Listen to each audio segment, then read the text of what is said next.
بسم اللہ الرحمن الرحیم۔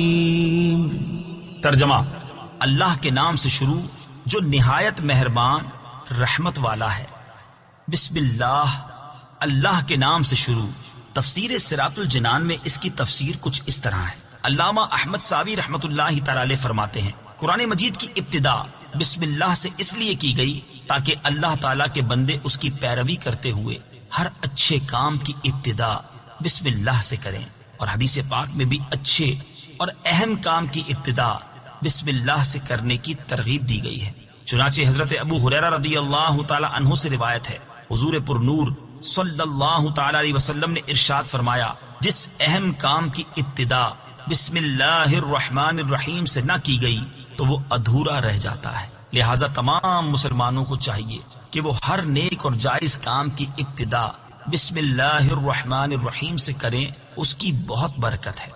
الرحمن الرحیم، جو بہت مہربان رحمت والا ہے۔ امام فخر الدین رازی رحمت اللہ تعالی علیہ فرماتے ہیں، اللہ تعالیٰ نے اپنی ذات کو رحمان اور رحیم فرمایا تو یہ اس کی شان سے بعید ہے کہ وہ رحم نہ فرمائے۔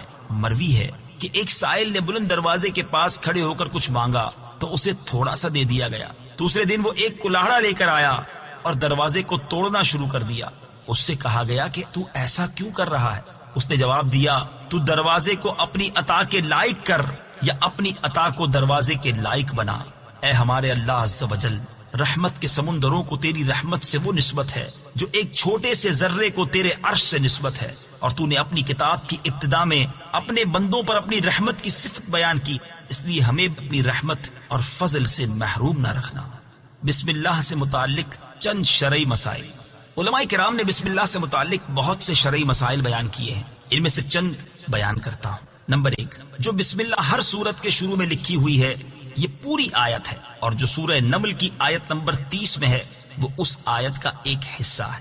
نمبر 2، بسم اللہ ہر سورت کے شروع کی آیت نہیں ہے بلکہ پورے قرآن کی ایک آیت ہے، جسے ہر سورت کے شروع میں لکھ دیا گیا تاکہ دو سورتوں کے درمیان فاصلہ ہو جائے۔ اسی لیے سورت کے اوپر امتیازی شان میں بسم اللہ لکھی جاتی ہے، آیات کی طرح ملا کر نہیں لکھتے، اور امام جہری نمازوں میں بسم اللہ آواز سے نہیں پڑھتا۔